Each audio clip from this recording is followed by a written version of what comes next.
The streets were alive with the hum of the city, car horns blaring, footsteps echoing, and the faint murmur of conversations drifting through the air. But amidst the chaos, there was a sound that stopped people in their tracks. A melody, raw, haunting, and beautiful. It wasn't coming from a concert hall or a fancy club.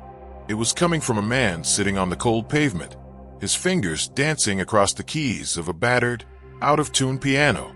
His name was Marcus, once a prodigy, now forgotten. His clothes were worn, his face weathered by years of hardship. But when he played, the world around him seemed to fade. Passers-by slowed, some dropping coins into the hat at his feet, others simply standing still, captivated. But tonight was different.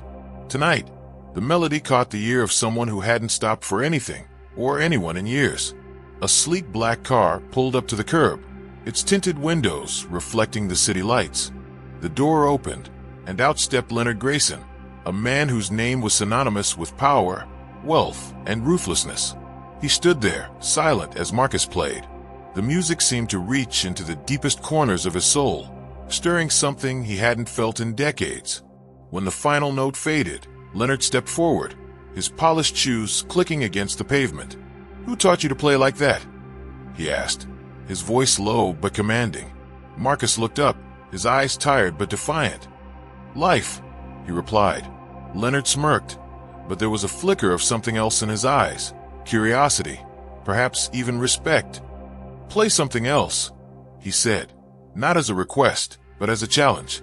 Marcus hesitated, his fingers hovering over the keys. He knew this moment could change everything. But could he trust the man standing before him? Or was this just another cruel twist in a life that had already taken so much from him? What happened next would not only redefine Marcus's life, but would also reveal a truth that neither of them saw coming. Marcus's story didn't begin on the streets. Once, he had a life filled with promise.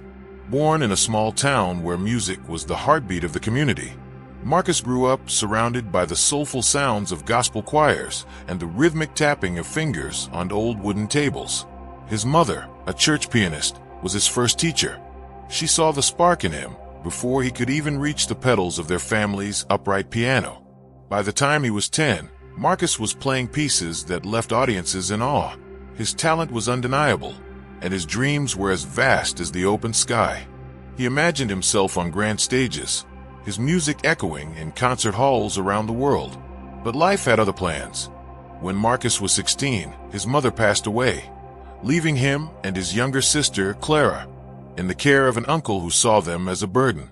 The piano was sold to pay off debts, and Marcus's dreams were buried under the weight of responsibility. He took odd jobs to support Clara, but the music never left him. It lingered in his mind, a constant reminder of what could have been. Years later, Clara moved away to start her own life, and Marcus found himself alone. The jobs dried up, and the city swallowed him whole. The streets became his home, and the piano, when he could find one, became his only solace. Now, Marcus spends his days navigating the harsh realities of life on the margins. He knows every corner of the city, from the bustling downtown squares to the quiet alleys where the forgotten gather.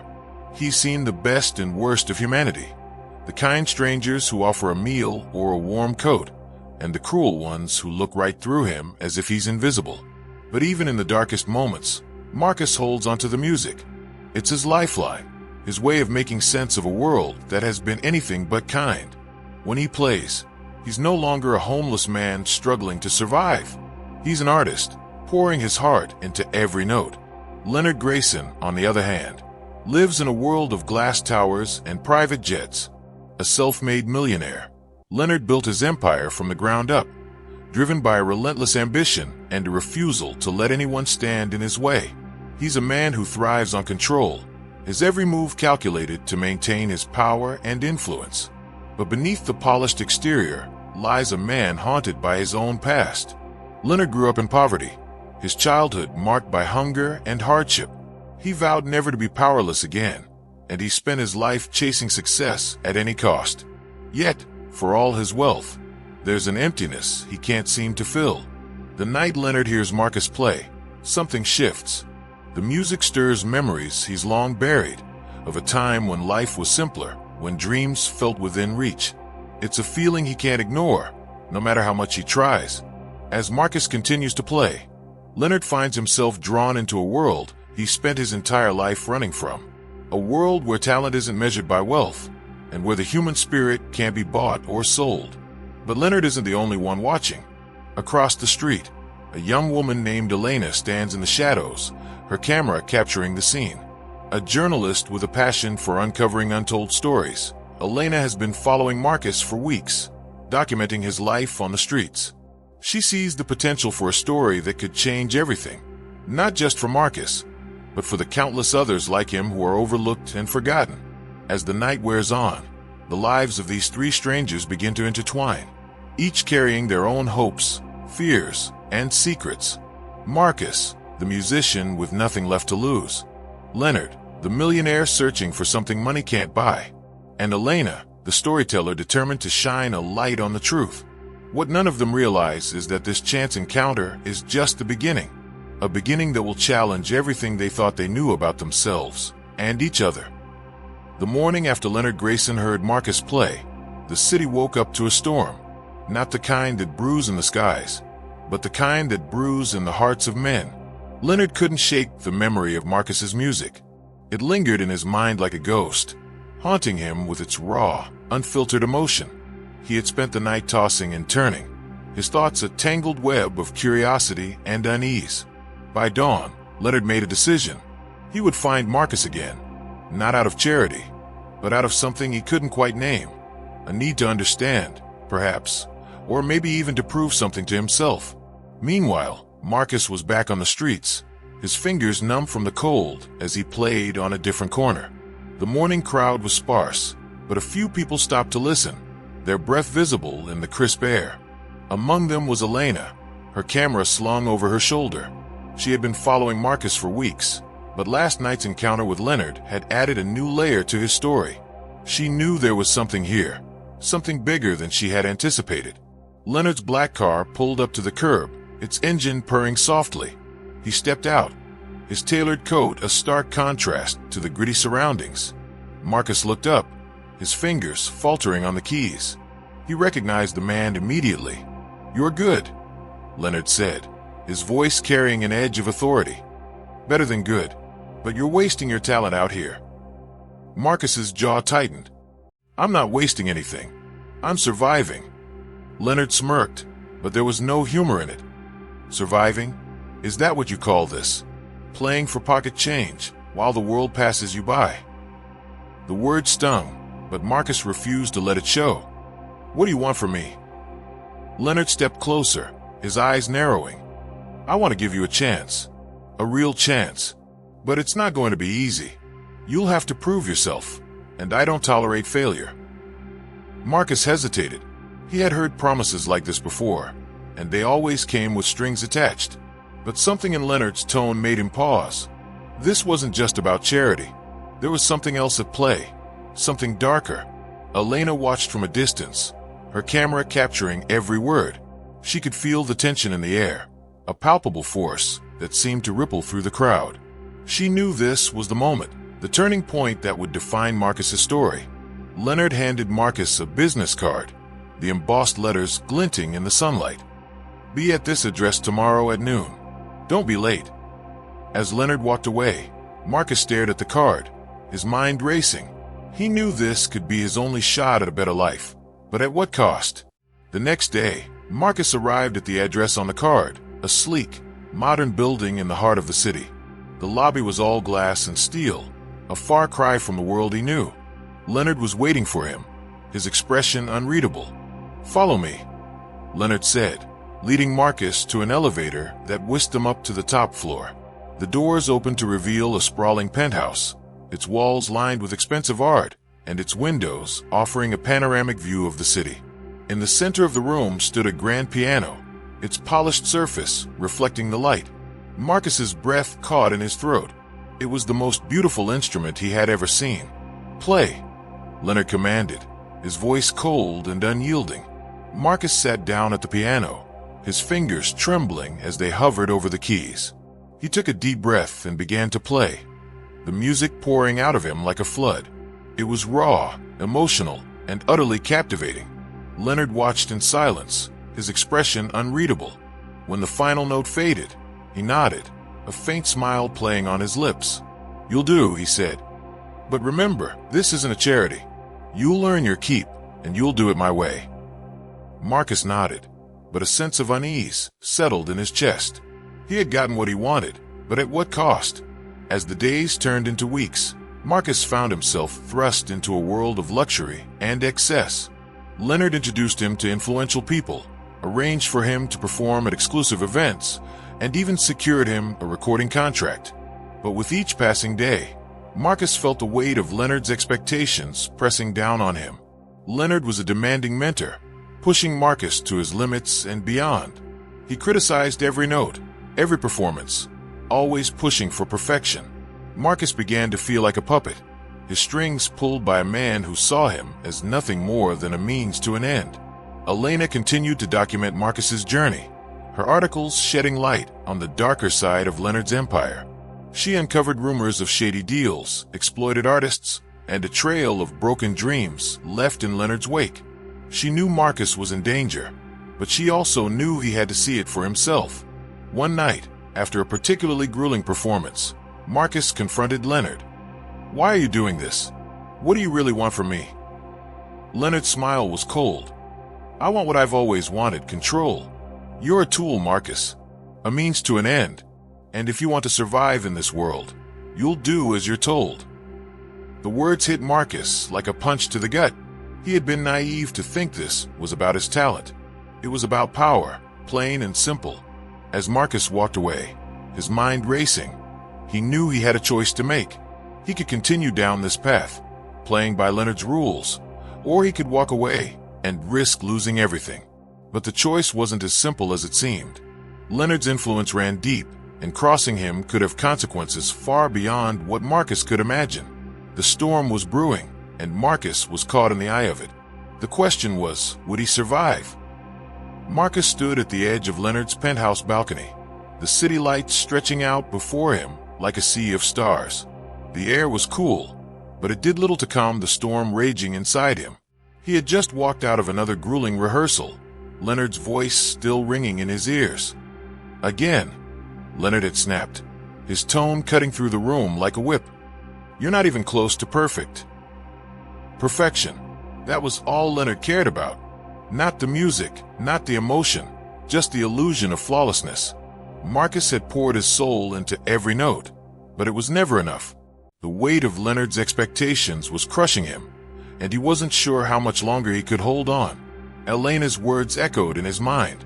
She had warned him about Leonard, about the strings attached to his so-called generosity. "He doesn't help people, Marcus," she had said. "He uses them, and when he's done, he throws them away." At the time, Marcus had brushed her off. He had been too caught up in the promise of a better life to see the truth. But now, the cracks were beginning to show. The next morning, Marcus arrived at the recording studio, his hands trembling as he gripped the sheet music Leonard had given him. It was a new composition, one that Leonard claimed would define Marcus's career. But as Marcus played through the piece, he felt a growing sense of unease. The music was cold, mechanical, devoid of the soul that had always defined his playing. Leonard watched from the control room, his expression unreadable. When Marcus finished, Leonard's voice crackled through the intercom. "Again, and this time, try to actually feel something." Marcus clenched his fists, his frustration boiling over. "I am feeling something, but this isn't me. It's not my music." Leonard's eyes narrowed. "Your music? You think this is about you? This is about what sells. And if you can't deliver, there are plenty of others who can." The threat hung in the air, heavy and suffocating. Marcus knew Leonard wasn't bluffing. He had seen the way Leonard treated others, artists, employees, anyone who dared to cross him. They were disposable, replaceable. And if Marcus wasn't careful, he would be next. That night, Marcus found himself back on the streets, drawn to the familiar corners and faces that had once been his world. He sat down at an old, out-of-tune piano in a dimly lit park, his fingers moving instinctively over the keys. The music that poured out was raw and unfiltered, a reflection of everything he was feeling: anger, fear, longing. A small crowd gathered, their faces illuminated by the soft glow of the streetlights. Among them was Elena, her camera capturing the moment. She had been following Marcus's journey, documenting the highs and lows, the triumphs and struggles. She knew this was a pivotal moment, one that could change everything. When Marcus finished playing, the crowd erupted into applause. But Marcus barely heard it. His mind was elsewhere, consumed by the realization that he had lost himself in Leonard's world. Elena approached him, her voice soft but firm. "You don't have to do this, Marcus. You don't have to let him control you." Marcus looked at her, his eyes filled with a mixture of hope and despair. "What choice do I have? If I walk away, I lose everything." "You'll lose more if you stay," Elena replied. "You'll lose yourself." Her words struck a chord, but Marcus wasn't ready to admit it. Not yet. The next few weeks were a blur of rehearsals, performances, and endless demands from Leonard. Marcus felt like he was living in a nightmare, his every move dictated by a man who saw him as nothing more than a pawn. But amidst the chaos, Marcus began to notice things, small cracks in Leonard's carefully constructed facade. He saw the way Leonard's hands trembled when he thought no one was looking, the way his voice wavered when he spoke of his past. There was a vulnerability there, one that Leonard worked hard to hide. One night, after a particularly brutal rehearsal, Marcus confronted Leonard. "Why are you doing this? What are you so afraid of?" Leonard's eyes flashed with anger, but for a brief moment, Marcus saw something else: fear. "You think you know me?" Leonard spat. "You think you have any idea what it's like to build something from nothing? To fight for every scrap of success?" Marcus held his ground. "No, but I know what it's like to lose everything, and I know what it's like to be used."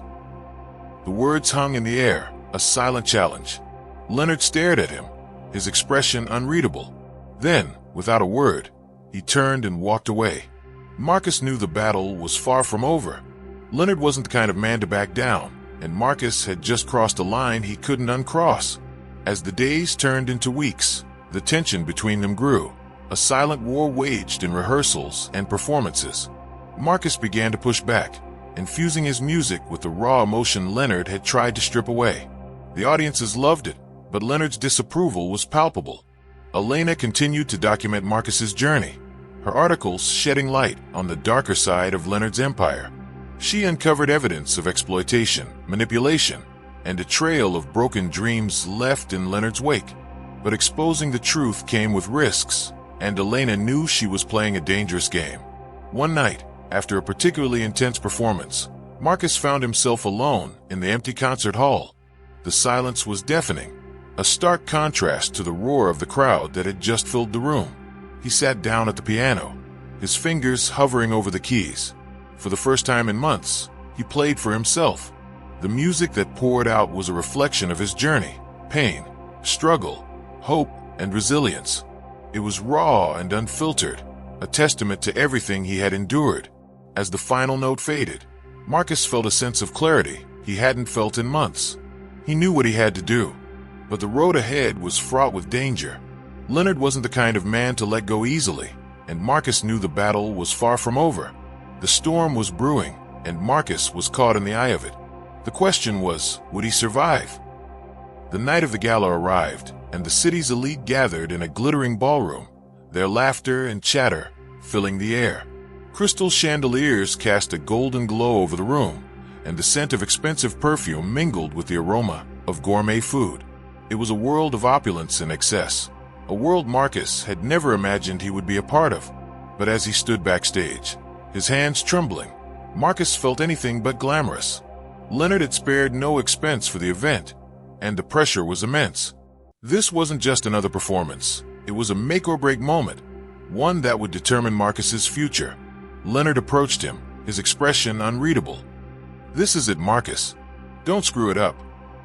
Marcus nodded, but his mind was elsewhere. He had spent weeks rehearsing Leonard's cold, mechanical compositions, but something inside him had shifted. He couldn't keep playing by Leonard's rules. Not anymore. As the MC announced his name, Marcus stepped onto the stage. the spotlight blinding him for a moment. The crowd erupted into polite applause, their eyes fixed on him with a mixture of curiosity and expectation. He sat down at the grand piano, his fingers hovering over the keys. The sheet music Leonard had given him sat on the stand, but Marcus didn't look at it. Instead, he closed his eyes and let his hands move on their own. The first note rang out, soft and tentative, then another and another, until the melody filled the room. It wasn't Leonard's composition. It was Marcus's, raw, emotional, and utterly captivating. The crowd fell silent, their attention riveted on the man at the piano. Marcus played with everything he had, pouring his heart and soul into every note. The music told his story of loss, struggle, hope, and resilience. It was a story they could all feel, even if they didn't understand it. Leonard watched from the shadows, his expression darkening with every passing moment. This wasn't what he had planned. This wasn't what he had paid for. When the final note faded, the room erupted into applause, the sound thunderous and overwhelming. Marcus stood, his chest heaving, and bowed slightly. For the first time in months, he felt a sense of freedom, of authenticity. But the moment was short-lived. Leonard stormed onto the stage, his face a mask of fury. "What the hell was that?" he hissed, his voice low but venomous. Marcus met his gaze, his own eyes steady. "That was me." Leonard's jaw tightened. "You think you can just do whatever you want? You think you're untouchable?" Marcus didn't flinch. "I'm not your puppet, Leonard, and I'm not afraid of you." The words hung in the air, a silent challenge. Leonard's eyes narrowed, and for a moment, it seemed like he might strike Marcus. But then, he stepped back, a cold smile spreading across his face. "You'll regret this," he said, his voice dripping with menace. "You have no idea what you've just done." As Leonard walked away, Marcus felt a chill run down his spine. He knew the battle was far from over. The next morning, Marcus woke to a barrage of messages and missed calls. The performance had gone viral, and the world was buzzing about the homeless pianist who stole the show. But amidst the praise and admiration, there were darker undercurrents. Leonard had wasted no time in retaliating. Rumors began to circulate, accusations of Marcus being difficult to work with, of him being ungrateful and unreliable. The recording contract Leonard had promised was suddenly in jeopardy, and Marcus found himself blacklisted from several venues. Elena reached out to him, her voice filled with urgency. "Marcus, you need to see this." She sent him a link to an article she had been working on, an expose on Leonard's empire, detailing the exploitation and manipulation that had been hidden behind the glitz and glamour. The evidence was damning, but publishing it came with risks. "If we do this, there's no going back," Elena said. "Leonard will come after us, but if we don't, he'll keep doing this to others." Marcus knew she was right. This wasn't just about him anymore. It was about all the others who had been used and discarded by Leonard. He made his decision. The article went live the next day, and the fallout was immediate. Leonard's empire began to crumble, his carefully constructed facade shattered by the weight of the truth. But Leonard wasn't the kind of man to go down without a fight. He launched a counterattack, using his wealth and influence to discredit Marcus and Elena. The media circus that followed was relentless, with every aspect of Marcus's life scrutinized and twisted. But amidst the chaos, something unexpected happened. People began to rally behind Marcus. His story resonated with them, and they saw him not as a victim, but as a symbol of resilience and authenticity. The final blow came during a live interview, where Leonard attempted to salvage his reputation.